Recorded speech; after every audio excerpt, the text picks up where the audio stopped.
Assalamualaikum warahmatullahi wabarakatuh. Waalaikumsalam warahmatullahi wabarakatuh. Baik. Sebelumnya kami mau minta bimbingan atau petunjuk. Baik, karena sekarang ini bermasalah dengan salat. Tayyib. Kita ambil satu saja dulu ya untuk syiar kita semua, walaupun ini sebagian sudah dikomunikasikan. Pertama, banyak lupa dan tidak khusyuk. Ya, semoga di usia yang sudah 76 tahun ini bisa dapat meningkatkan mutu salat. Masya Allah. Ini 76 tahun masih ingin khusyuk. Ada yang 16 tahun, 26 tahun tidak peduli dengan salat. Ini cukup menarik ini. Ya, saya sering mendapati situasi semacam ini. Ada seorang nenek pernah berdiskusi dan beliau menyampaikan satu luar biasa sambil seduh bahkan mau menangis. Beliau katakan, "Ustaz, saya pernah sakit. Kemudian penyakitnya di rumah sakit tidak bisa menjadikan saya sholat sempurna. Saya harus berbaring. Kemudian juga tidak bisa mengambil air wudhu. Saya mesti tayamum. Pertanyaannya, apakah sah sholat saya?" Saya diam 1-2 detik, kemudian menatap beliau, dan saya sampaikan, "Bu, ini sudah dalam posisi yang sudah cukup sepuh." Saya katakan, "Bu, ibu ini Masya Allah. Ibu usia demikian masih mau sholat dalam keadaan sakit yang sangat terbatas. Di luar banyak orang merasa sehat tapi tidak ingat dengan sholat."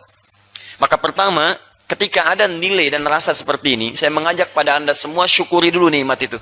Karena itu nikmat terbesar yang Allah tanamkan dalam jiwa antum. Kalau sudah ada kecintaan kepada ibadah, sampai pada titik kualitas yang tidak biasa, levelnya beda. Orang hanya ingat sholat, antum ingat khusyuk. Orang ingat sholat fardu, antum gak mau tertinggal sholat sunnah. Itu artinya ada level keimanan yang lebih daripada yang lain. Kalau Allah sudah naikkan levelnya, antum jangan coba turunkan. Karena tidak mudah mengembalikannya lagi pada posisi semula. Misal, Anda biasa sholat tahajud misalnya. Ketika sudah terbiasa tahajud, antum jangan coba tinggalkan. Sebab begitu antum tinggalkan, antum tidak akan mudah mengulang serupa, butuh motivasi 2 kali lipat dari sebelumnya. Beda teman-teman sekalian. Sama. Ketika Anda punya kecintaan sholat, ingin ke masjid, cepat respon. Sebab kalau itu mulai luntur, tidak mudah untuk menemukannya kembali. Di situ nanti ada yang dirumuskan dengan halawatul iman. Ya, kenikmatan iman, manisnya iman. Salah satunya adalah ketika kita merasa lebih dekat dengan Allah Subhanahu wa Ta'ala, dan kecintaan kita kepada Allah dan tuntunan sunnah Rasulnya itu lebih daripada sebelumnya. Jadi ketika Allah sudah jadi prioritas dalam diri kita, maka di situ Anda akan dapatkan di antara kenikmatan dan manisnya iman.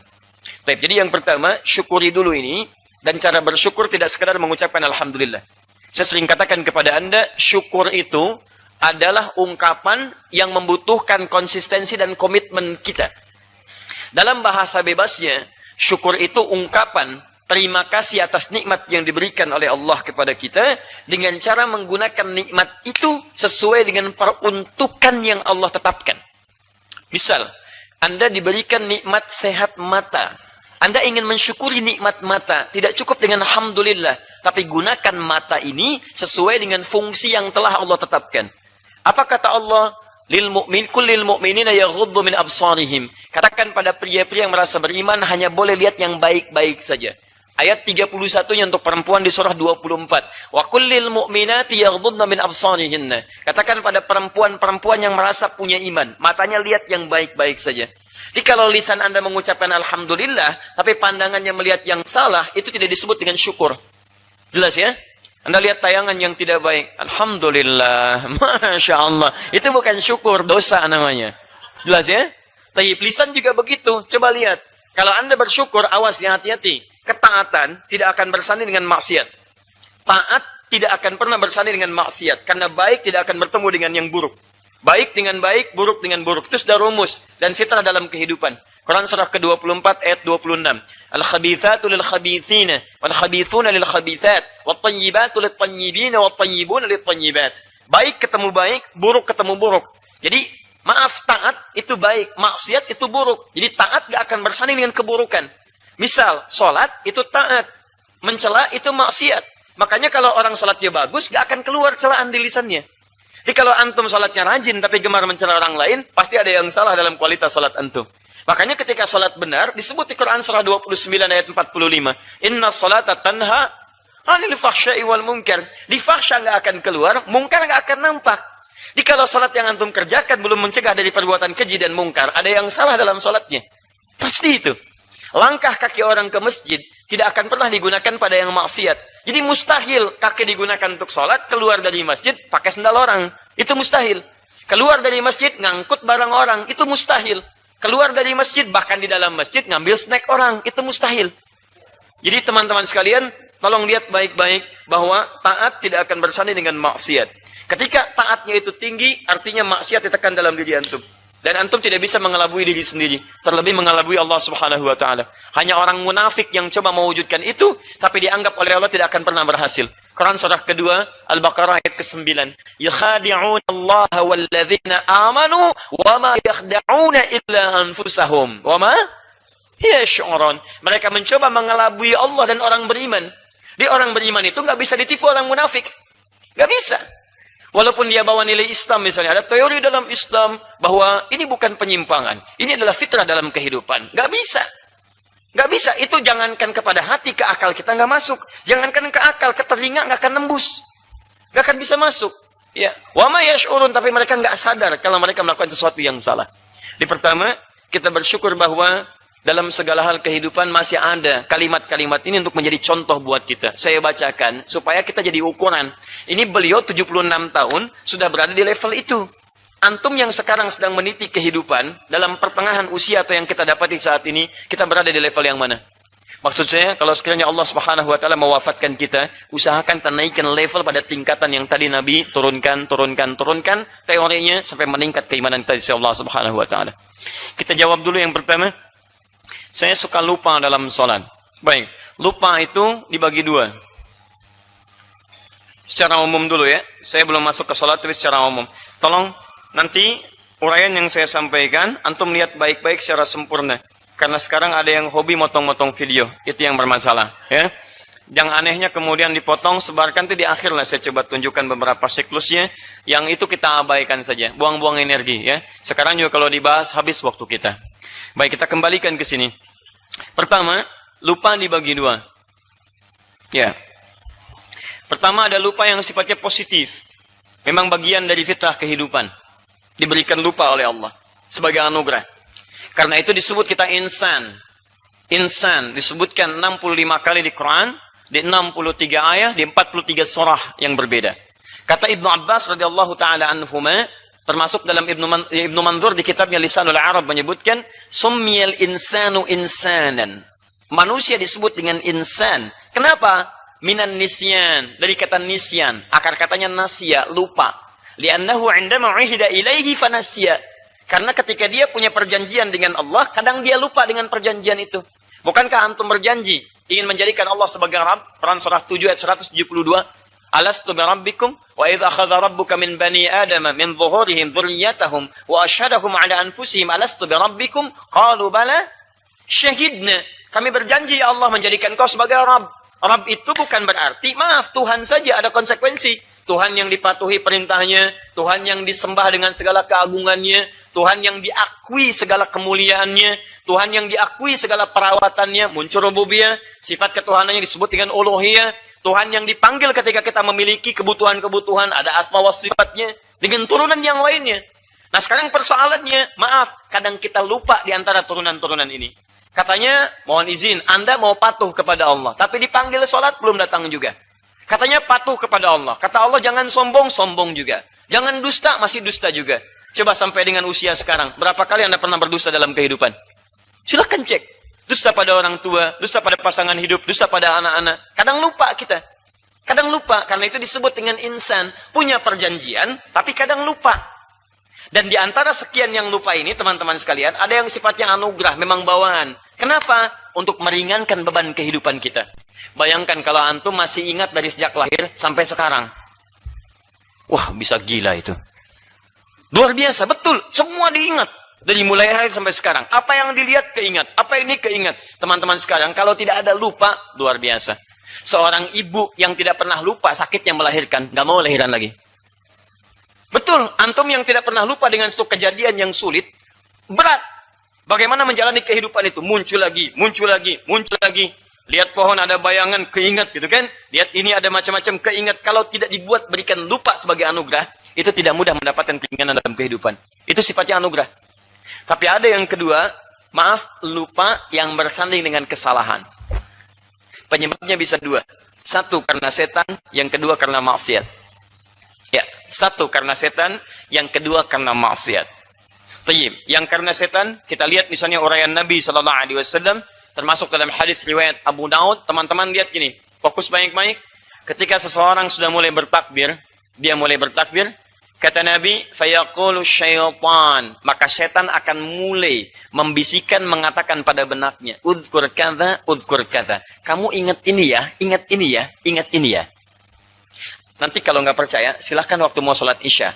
Anda kalau belum takbir, itu bisa fokus kita. Tapi ketika mulai takbir, Allahu Akbar, tiba-tiba mulai ingat macam-macam. Silahkan kalau nggak percaya, ingat motor diparkir di mana, ingat mobil begini, ingat kunci begini, ingat handphone belum dijawab. Bahkan materi saya sekarang pun, itu Anda bisa ingat. Hati-hati, nanti ada yang membisikkan begini-begini, kata Ustaz Adi, itu setan. Setan dia bisikan, ingat ini, ingat ini, ingat ini. Kata Nabi, hatta la yash'ural musalli kam raka'atan yusalli. Sampai ada orang sholat, dia tidak sadar berapa rakaat sedang menunaikan sholatnya. Pernah mengalami itu? Ah, itu perbuatan setan. Nggak percaya silakan. Itu kalau Nabi sampaikan, nggak mungkin dusta. Nggak percaya nanti pas isya, Anda takbir, Allahu Akbar, itu seketika muncul. Begini, begini, begini, begini. Sampai titik ketika Anda sedang sujud, ruku, atau gerakan yang lain, tiba-tiba Anda baru sadar, berapa rakaat saya sholat ini? Paham ya? Nah, ini faktor yang pertama, itu gangguan dari setan. Gangguan dari setan. Itu kalau dibawa ke dalam konteks sholat tadi. Ya, kita langsung spesifik pada jawabannya. Allah. Kadang ada dalam konteks kegiatan, ada konteks ibadah yang lain, dibikin lupa kalau seharusnya zakat keluar hari ini.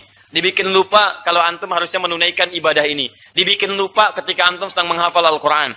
Ini karena konteks pertanyaan sholat, kita fokuskan. Dibikin lupa ketika antum mulai bertakbir dalam sholat, sampai tidak sadar berapa rakaat antum sedang menjalaninya. Paham ini satu? Baik. Dua, ada lupa karena maksiat. Lupa karena maksiat. Awas, hati-hati ya. Hati-hati teman-teman sekalian. Saya katakan dari awal tadi, taat tidak akan bersanding dengan maksiat. Ingat kepada Allah. Semua kegiatan yang menjadikan kita ingat dengan Allah, di Quran disebut dengan zikron. Sedangkan zikron, itu sekarang dalam bahasa Arab disebut dengan sesuatu untuk mengingat. Ingat. Lawan dari lupa apa? Ingat.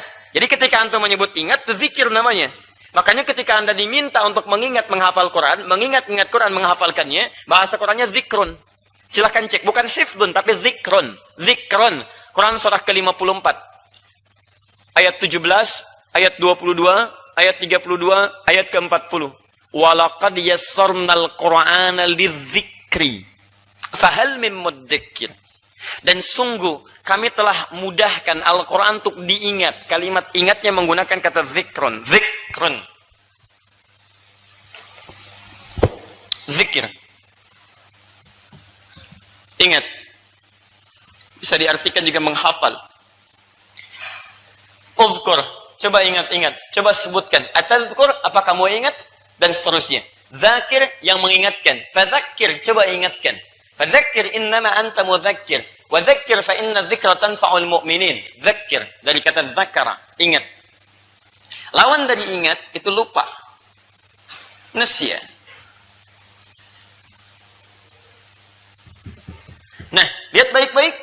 Sedangkan zikir di Quran, segala aktivitas yang tidak sekedar menjadikan kita ingat, tapi ingatan ini diarahkan kepada Allah Subhanahu wa taala. Jadi bukan sekedar ingat, tapi dijadikan semua ingatan ini terhubung dengan Allah Subhanahu wa taala. Ya, fokus. Mau jalan, ingat Allah. Mau makan, ingat Allah. Mau kerja, ingat Allah. Karena itu dalam Al-Quran, semua kata zikir yang disebutkan, itu tidak akan pernah keluar dari konteks ibadah dan ketaatan pada Allah Subhanahu wa ta'ala. Contoh, perhatikan baik-baik, saya agak percepat sedikit. Salat disebut dengan zikir. Salat, misalnya. Itu disebut dengan zikir. Quran, surah ke-20, ayat ke-14. Wa aqimis salata lidzikri. Tayyib, doa disebut dengan zikir. Doa. Quran surah ke-7 ayat 205. Wadhkur rabbaka fi nafsika tadarruan wa khifatan wa dunal jahri minal qaul. Kalimat-kalimat thayyibah pasca salat, subhanallah, alhamdulillah, Allahu akbar, disebut dengan zikir. Kalimat thayyibah, ya, ada di Quran surah ke-4 An-Nisa ayat 103. Kemudian, maaf, hal-hal yang menjadikan Anda ingat Allah, jalan ingat Allah, makan ingat Allah, ingat pada umumnya disebut dengan zikir. Lihat Quran surah kedua Al-Baqarah ayat 152. Fadhkuruni adzkurukum. Misal, Anda beraktivitas, jalan, makan, duduk, kemudian berbaring, itu diminta untuk zikir ingat pada Allah. Quran surah ketiga Ali Imran ayat 191. Misal, alladzina yadhkuruna Allah, yadhkurun zikir, ingat Allah, qiyaman, berdiri ingat Allah, wa qu'udan, duduk ingat Allah, wa ala junubihim, berbaring ingat Allah. Perhatikan, setiap disebutkan kalimat ingat, itu selalu bersanding dengan taat, ibadah. Korelasi positifnya, orang-orang yang meningkatkan ketaatannya kepada Allah, taat, tingkatkan. Bukan sekedar dia akan terhubung kuat dengan Allah, tapi akan dijaga ingatannya dalam setiap aktivitas yang dia jalani. Demi Allah saya katakan ya, kalau Anda ingin cepat mengingat sesuatu, di antara cara tercepatnya, perbaiki hubungan Anda dengan Allah Subhanahu wa Ta'ala. Karena semua kalimat ibadah di Quran umumnya disebut dengan kalimat zikir, ingat. Anda tingkatkan ingatan kepada Allah, Allah tambahkan kepada Anda ingatan dalam kehidupan. Termasuk penghafal Quran, itu paling hebat. Makanya kalimat zikirnya 4 kali disebutkan di Quran. Ini sudah penelitian, Anda sudah bisa hafal Quran, itu otomatis paling minimal 3 kali ingatan Anda akan menguat dari biasanya. Dengan cara, maaf, jika memang hafalan Anda dikerjakan dengan cara yang benar. Nah, lawan dari ingat, apa tadi? Lupa. Lawan dari taat, apa? Maksiat. Masih ingat? Maksiat. Perhatikan, ini agak sedikit rumit ini. Zikir, ingat. Caranya, taat. Lawan, ingat, lupa. Baik, lawan dari taat, maksiat. Jadi kalau Anda banyak maksiat, Anda akan lupa dengan Allah. Anda banyak maksiat, Anda lupa dengan ibadah. Anda banyak maksiat, terganggu ibadah Anda. Anda banyak maksiat, Anda banyak melupakan hal maslahat dalam kehidupan Anda. Makanya kalau ada orang mengerjakan maksiat, konotasinya lawannya taat. Ketika ada orang taat, konotasinya dia semakin ingat. Ingat dengan ibadah, ingat dengan khusyuknya. Jadi yang kedua faktor yang menyebabkan terganggu seseorang ibadah, ketaatannya terganggu, salah satunya dengan maksiat. Maksiat bisa menyebabkan orang lupa. Lupa pada apa? Ibadah. Jelas sampai sini? Tanya. Awas, ini agak sedikit rumit ya bagian kedua ini. Apa korelasi maksiat menjadikan orang bisa lupa? Maksiat lawannya taat. Begini cara memahaminya. Taat diturunkan dalam bentuk zikir. Zikir kosakatanya adalah ingat. Ini amalannya, ini ada salat, ada doa, ada kalimat thayyibah dan seterusnya. Jadi kalau orang banyak ibadah, maka meningkatkan ketaatan, semakin ingat dengan Allah. Ingatan dikuatkan oleh Allah. Lawan dari ingat adalah lupa. Perhatikan baik-baik. Lawan taat adalah maksiat. Korelasinya, kalau orang banyak maksiat, dia akan banyak lupa. Apa yang pertama dilupakan? Ibadah. Ibadah. Ya, karena kontra, paradoks atau lawan daripada lupa di sini adalah ingat terkait dengan ibadah. Makanya kalau ada orang lupa dalam ibadahnya, tidak fokus dalam ibadah, coba cek dulu. Antum mengerjakan maksiat apa sebelum ibadah itu? Karena hanya orang yang melakukan maksiat, dia tidak akan peduli dengan ibadahnya. Karena itu ketika orang munafik disebut di Quran ibadah, disebut oleh Quran, kalaupun sholat, malas dia. Kalaupun ingat dalam sholatnya, cuma sedikit, yang lainnya mikirin yang lain. Buka Quran surah keempat ayat 142, paling kanan sebelah atas. An-Nisa ayat 142. Ini prakteknya. Ini teorinya, ini turunannya, ini prakteknya. Innal munafiqina yukhadi'una Allah wa huwa khadi'uhum. Wa idza qamu ila as-salati qamu kusala. Yura'una an-nasa wa la yadhkuruna Allah illa qalila. Innal munafiqina, sungguh orang-orang munafik itu. Lihat kalimatnya, yukhadi'una Allah, mereka mencoba mengelabui Allah dalam ibadahnya. Jadi mereka pura-pura seperti ibadah, padahal nggak fokus dengan ibadah. Munafik itu kan termasuk tingkat tertinggi dalam maksiat. Termasuk tertinggi. Makanya muaranya neraka jahanam, Pak, Bu. Munafik itu muara terbesarnya neraka jahanam. Lihat ayat 140-nya. Quran surah keempat, ayat 140, paling kiri sebelah bawah. Langsung ke ujung ayatnya. Innallaha jami'ul munafiqina wal kafirina fi jahannama jami'a. Allah akan menghimpun orang munafik bersama dengan orang kafir di neraka jahanam keseluruhannya. Nah, awas, lihat baik-baik. Ibadah enggak? Ada yang ibadah. Cuman ibadahnya itu karena banyak maksiatnya, Dia nggak bisa khusyuk dalam ibadah. Bahkan hanya mengelabui orang saja. Yang penting saya sholat. Dia mencoba menipu Allah. Mengelabui orang sekitarnya supaya kelihatan dia sholat. Yukhadi'un Allah. Maaf. Innal munafiqina yukhadi'un Allah wa huwa khadi'uhum. Padahal dia cuma menipu diri sendiri. Capek-capek kamu sholat. Saya juga nggak perhatikan, kata Allah. Saya nggak nilai. Saya nggak berikan pahala. Tapi yang paling menarik, begitu mereka sholat, qamu kusala. Memang sholat, tapi malasnya kelihatan. Jadi kalau Anda, maaf teman-teman, Anda satu kali ada sifat malas dalam ibadah. Misal, mau sholat malas, mau ruku malas, mau sujud malas. Hati-hati betul, hati-hati. Anda mesti evaluasi maksiat apa yang Anda kerjakan sampai membuat Anda malas dalam ibadah. Hati-hati. Pasti pernah maksiat. Gak mungkin kalau nggak maksiat. Dan yang paling berbahaya adalah pada titik yang tertingginya. Lihat.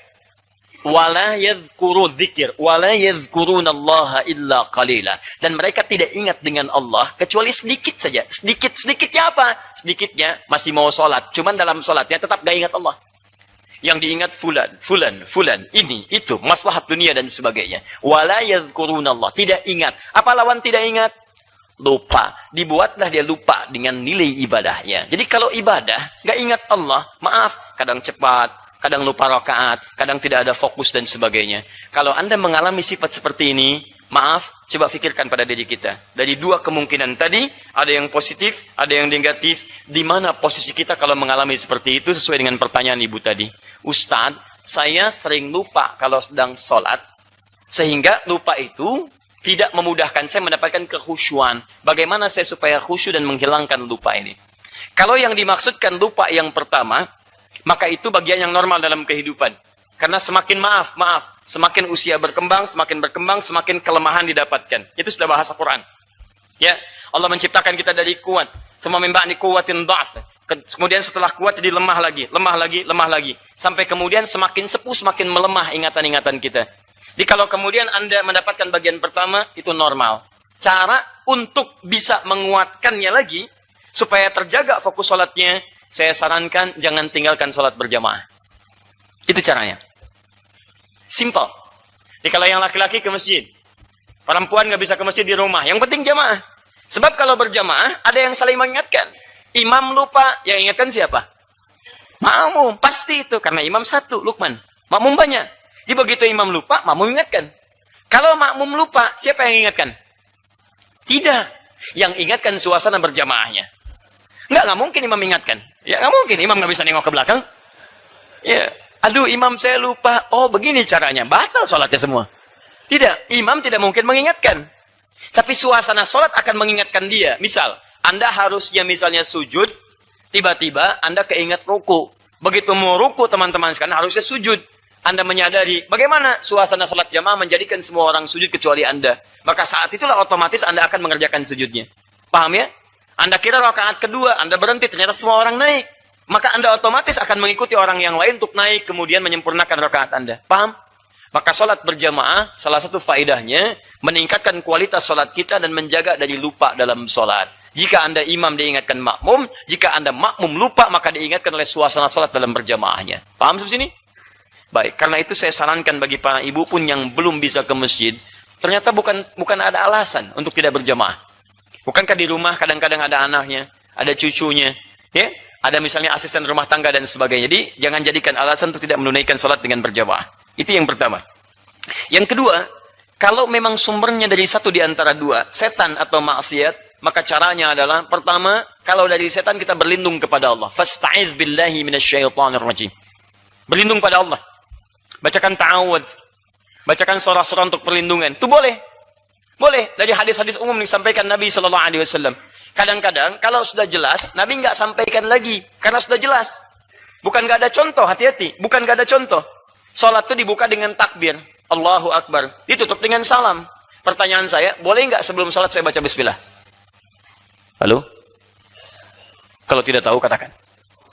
Allahu a'lam. Nah, sekarang kita kembalikan pada kaidah fikihnya. Hati-hati, pahami dengan utuh. Awas, jangan lihat potongan video setelah ini. Awas, hati-hati. Nanti saya kena tahdir lagi itu. Lihat baik-baik teman-teman sekalian.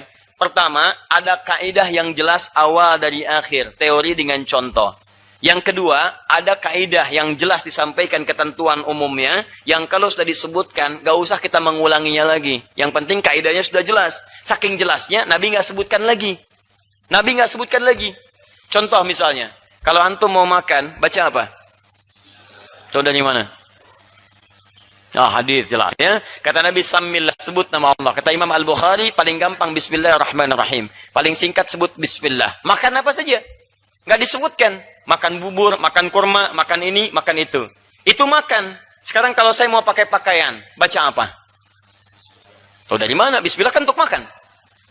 Ayo. Kalau tidak tahu katakan apa? Allah Adam. Tapi pertanyaan saya, boleh nggak baca Bismillah? Tahu dari mana bolehnya? Katanya Allah Adam. Baik. Lihat hadis umumnya. Tadi spesifik untuk makanan karena ada kisahnya. Nanti saya bacakan kisahnya. Yang kedua, ini ada hadis umum. Hadis umumnya berbunyi begini. Kullu amrin dzibalin la yubda'u fihi bismillahirrahmanirrahim fahuwa abtar. Setiap perbuatan baik yang tidak disebutkan nama Allah di dalamnya, paling minimal dibacakan bismillahirrahmanirrahim, maka terputus pahala akhiratnya. Ini cuma jadi dunia. Ini saya mau minum misalnya. Saya mau minum, tidak saya bacakan bismillah. Bismillahirrahmanirrahim. Saya tidak baca itu. Maka yang saya dapatkan cuma dunia saja. Hilang hausnya, tapi tidak ada nilai pahala akhiratnya. Saya baca bismillah, ada pahalanya. Hadis umum. Kemudian pakaian misalnya. Maaf, saya mau pakai pakaian. Kalau cuma dipakai, saya tidak bacakan doanya, tidak baca bismillahnya, itu sama dengan yang lain saja. Yang pakai pakaian. Yang tidak beriman pun mengerjakan itu. Bahkan belinya di toko yang sama, harganya sama, berangkatnya bareng. Ya dipakai ke tempat yang sama, seragam, ya kampus, karyawan, sekolah dan sebagainya. Kan pakaiannya sama tuh di tempat-tempat umum. Apa yang membedakan antum dengan orang belum beriman? Kalimat bismillahirrahmanirrahim. Begitu dipakai, dituliskan pahalanya. Bismillahirrahmanirrahim. Baik. Dimakan baik tidak? Baik. Pakaian baik tidak? Baik. Pakai sendal baik tidak? Baik. Semua aktivitas kita ada doanya. Ketika nggak tahu doanya, bacakan bismillahirrahmanirrahim. Hadis makan itu, kenapa ada khusus lagi disebutkan? Karena pada saat itu ada anaknya Abu Salma. Lihat di Al-Muwatta Imam Malik, nomor hadis 2020, paling kanan sebelah bawah. Datang dia berkunjung kepada Nabi, kemudian di situ dia menyampaikan, ya, maaf, setelah datang, kemudian Nabi hidangkan makanan, anak itu kemudian dengan tangan kanannya ingin menyerobot makanan yang dekat dengan Nabi SAW. Kalau diilustrasikan, dia duduk di seberangnya, makanan kesukaannya ada yang mendekat dengan Nabi. Tangannya masuk ke depan, kata Nabi, ya ghulam, idza quddimat ta'am, khudh biyaminika ma yadik. Hei, duhai anakku sayang, kalau makanan sudah dihidangkan, ambil yang paling dekat denganmu. Yang paling dekat. Kalimat disampaikan pada anak, tapi khitabnya, cara bicaranya tujukan pada orang tua. Maksudnya kalau orang tua bikin makanan, dan tahu anak dengan makanan kesukaannya, maka dekatkan makanan itu pada yang disukainya. Anda punya 2 orang anak, 1 ayam sukanya, 2 tempe sukanya. Maka yang suka ayam, dekatkan ayam kepadanya. Yang suka tempe, dekatkan tempe kepadanya. Sehingga dengan itu memudahkan dia untuk mengambil. Itu maksud hadisnya. Kemudian ambil itu. Dan pada anak kecil, lihat, samillah. Jangan ajarkan doa yang panjang-panjang. Yang penting buat dia paham. Sebut nama Allah. Bismillah. Padahal ada doa makan. Ada doa berpakaian. Ada doa untuk makan, doa minum, doa berangkat. Kata Nabi, kalau Anda ingin yang simpel, cukup sebut Bismillah. Bismillah. Ditekankan lagi karena orang yang belum tahu tentang itu. Kalau sudah tahu, nggak usah disebutkan lagi. Sekarang saya tanya pada Anda, saya belum sholat, saya mau sholat nih. Mau sholat, boleh nggak baca Bismillah? Kalau pada hadis tadi, kita ambil keumumannya, boleh disebutkan Bismillahirrahmanirrahim. Sholat yang belum dimulai. Karena saya mau sholat, mengerjakan kebaikan. Begitu salat dibuka, dibukanya bukan dengan bismillah, bukanya dengan takbir, Allahu Akbar. Sambil bertakbir, maka hati berniat. Kata Imam Asy-Syafi'i di dalam kitabnya Al-Um, an-niyatu mahalluha fil qalbi muqtarinan bit takbir. Niat tempatnya di hati bersamaan dengan takbir. Ketika lisan mengucapkan Allahu Akbar, hatinya menegaskan, saya salat maghrib ya Allah. Saya salat isya ya Allah. Maka di hati ini orang Arab mengatakan, usolli fardal isya 4 rakaat. Hatinya menyampaikan, ya Allah saya mau salat isya 4 rakaat. Kita misalnya bukan orang Arab, boleh di hati mengatakan, ya Allah saya mau salat isya 4 rakaat. Sah. Lisan bertakbir. Jadi yang dibaca bukan bismillah. Bismillah. Salah. Bismillah itu sebelum salat. Bismillah sebelum makan. Bismillah sebelum berpakaian. Dalilnya apa? Hadis umum tadi. Nah, sebelum antum salat, ada godaan dari setan. Banyak was-was sana sini. Banyak banyak was-was. Apa rumusnya? Kaidah umum, fasta'iz billahi minasyaitonir rajim. Sebelum salat, bacakan ta'awudz. A'udzubillahi minasyaitonir rajim. Allahumma inni a'udzubika min hamazatis syayatin wa a'udzubika an yahdurun. Qul a'udzu birabbin nas. Itu boleh sebelum salat dilakukan. Minta kepada Allah bagi yang merasa banyak gangguan. Kalau tidak merasa terganggu, enggak ada masalah, langsung takbir saja. Allahu akbar, sudah selesai. Jadi munculnya ayat, kemudian ta'awud dan sebagainya, itu asalnya permohonan kepada Allah supaya tidak ada gangguan-gangguan dari setan ketika ada kerumitan menunaikan sholat. Paham sampai sini? Halo? Jadi latar belakang itu mesti digali. Jangan kemudian orang berta'awud memang ada masalah dia. A'udzubillahi minasyaitonirrajim. Bid'ah. Masya Allah. Jadi itu yang repot tuh kan. Coba cek dulu, mungkin dia punya latar belakang dan sebagainya. Paham? Dan jangan ditanya juga. A'udzubillahi minasyaitonirrajim. Ada setan ya? Masya Allah, gak usah. Biarin aja. Iya, setannya kamu, kan? Paham ya? Baik, jadi ini kondisinya. Kalau memang banyak gangguan sebelum sholat sana sini, bermohon kepada Allah perlindungan. Dalilnya ada, ayatnya ada dan sebagainya. Terus? Tayyib. Kalau maksiat, bertobatlah Anda. Bertobatlah di hadapan Allah Subhanahu wa taala. Dan Anda bermohon pada Allah, kemudian tobat dengan baik, tobat nasuha, jangan diulang lagi. Kemudian jika terkait dengan Allah, cukup kemudian Anda beristighfar dengan baik, mohon ampunan, akui kesalahan, sesali, dan janji jangan diulangi lagi. Ciri tobatnya, Anda benci melihat perbuatan serupa, dan berjanji tidak mengulangi lagi. Yang kedua, meningkat kesolehan Anda. Jadi taat, meningkat, maksiat tertutup. Paham? Tayyib. Tapi kalau ada kaitan dengan manusia, Anda akan tergantung keadaannya sebelum minta maaf kepada orang yang dimaksudkan. Makanya saya sarankan, kalau punya masalah dengan manusia, termasuk di rumah tangga dan sebagainya, jangan diumbar keluar. Masalahnya ketika masalah antum selesai, dengan orang lain belum selesai. Antum punya masalah, diumbar keluar, tuliskan. Aku tidak menduga, ternyata suamiku seperti itu. Masya Allah. Di komentarnya sampai ke ujung. Ih, gak nyangka ya. Nyangka. Tuh, yang komen sampai 1000, yang like, yang dislike, dan sebagainya. Tiba-tiba masalah antum dengan suami selesai. Masalah Anda dengan masyarakat belum selesai. Disitulah persoalan terjadi. Bagaimana cara menyelesaikannya? Kita lanjutkan setelah menunaikan sholat isya berjamaah insya Allah.